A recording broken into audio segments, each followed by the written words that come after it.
Hello दोस्तों, स्वागत है आप सभी का इस यूट्यूब चैनल पर।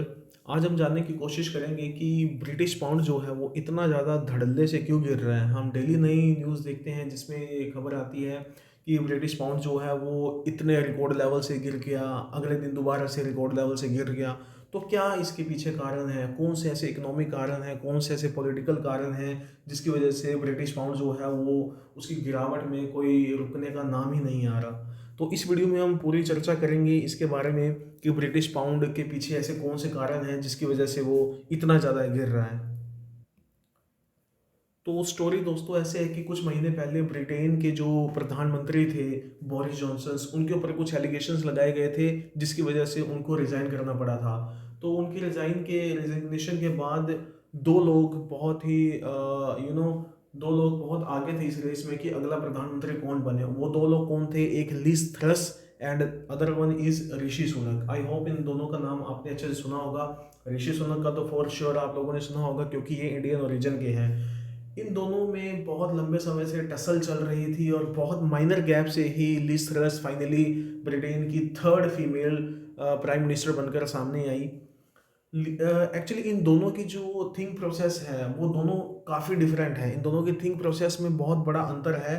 पर फाइनली लिज ट्रस ने, आप कुछ भी कह सकते हैं, कंजर्वेटिव पार्टी है, इनकी सोच भी थोड़ी कंजर्वेटिव हो सकती है जिसकी वजह से उन्होंने वो ब्रिटेन के लोग ये नहीं चाहते थे कि कोई ब्लैक उनका प्राइम मिनिस्टर बनकर सामने आए। तो फाइनली लिज ट्रस उनकी प्राइम मिनिस्टर बनकर सामने आई।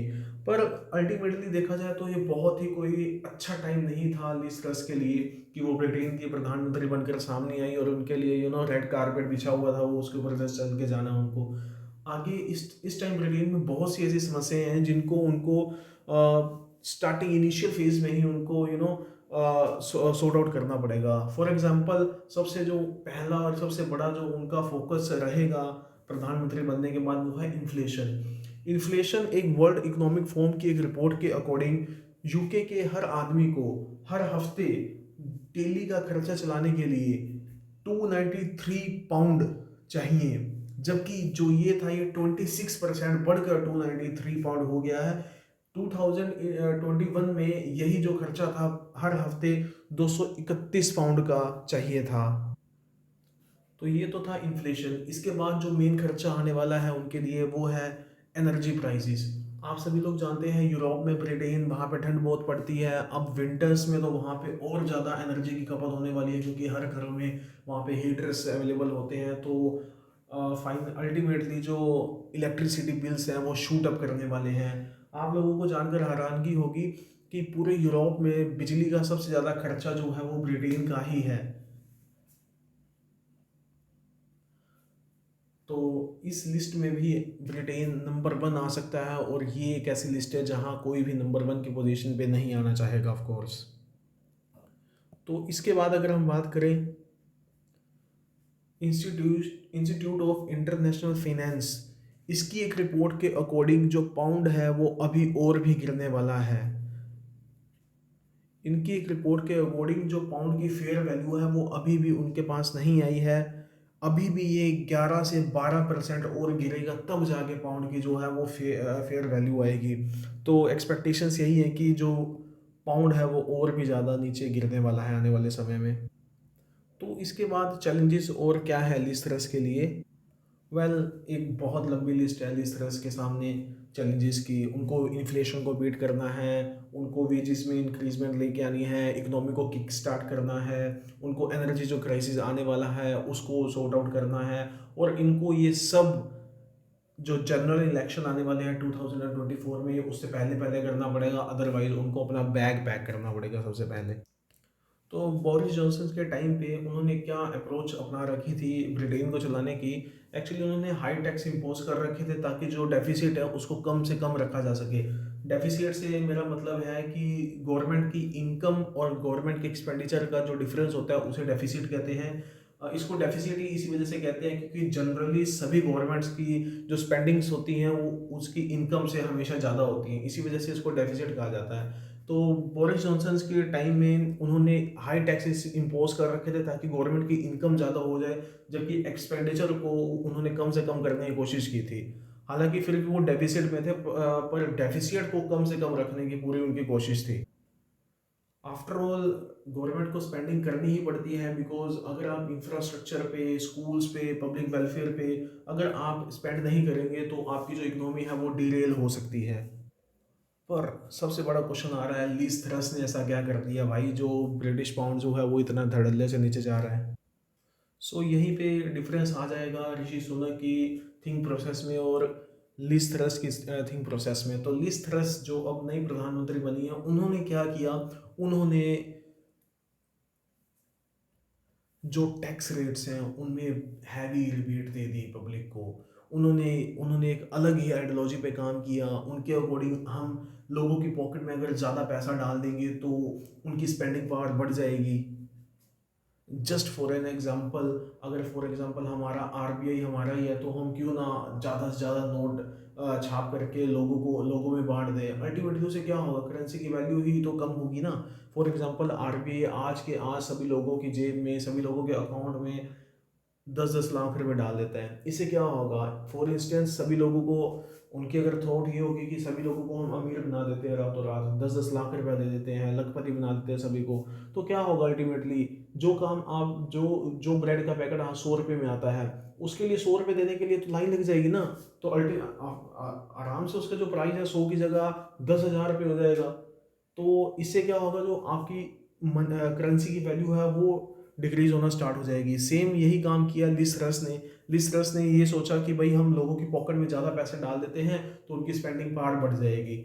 उन्होंने इसी चीज़ को देखते हुए जो टैक्स था, जो 45% की जो मैक्सिमम स्लैब थी उसको घटा करके 40% कर दिया, और जो मिनिमम स्लैब थी 20% की जो कि बोरिस जॉनसन के टाइम में थी उसको घटा करके 19% कर दिया गया। इसके अलावा कॉरपोरेट टैक्सेस जो थे उनको भी उन्होंने हटा दिया।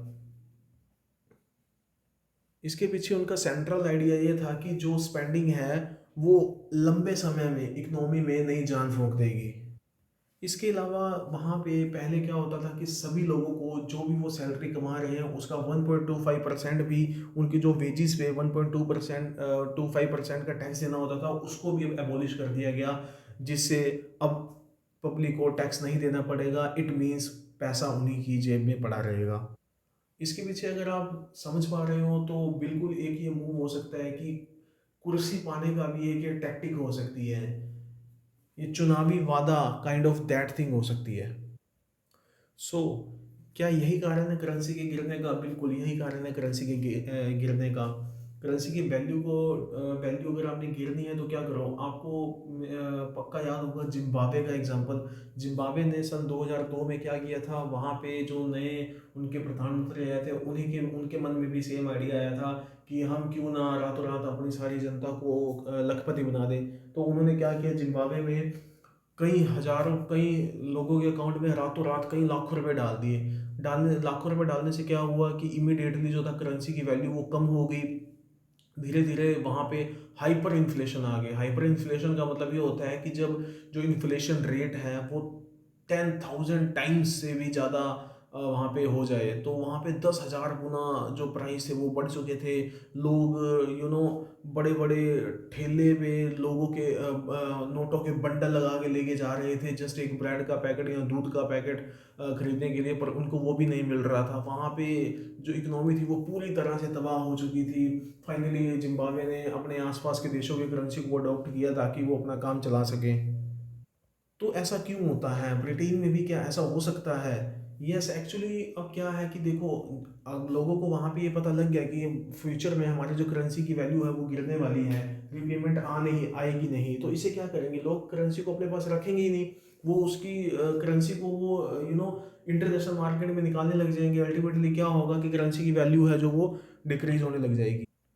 हालांकि अभी हाल ही में आप लोगों को पता होगा जो यूएस डॉलर है, यूएस डॉलर इंटरनेशनली इतना स्ट्रॉन्ग हो रहा है, उसका इफेक्ट रुपी पे भी आ रहा है। रुपी भी अपने बहुत ही लोएस्ट लेवल पे आ रहा है। पर गवर्नमेंट ऑफ इंडिया क्या कर रही है, government of India international market में जाके अपने पैसे से ही रुपी को खरीद रही है ताकि उसकी जो डिमांड है वो मार्केट में बनी रही और रुपी की जो गिरावट है उसको कंट्रोल कर रहे। पर यूके के केस में ऐसा नहीं हो सकता, बिकॉज यूके के पास फॉरेन फंड्स है ही नहीं है।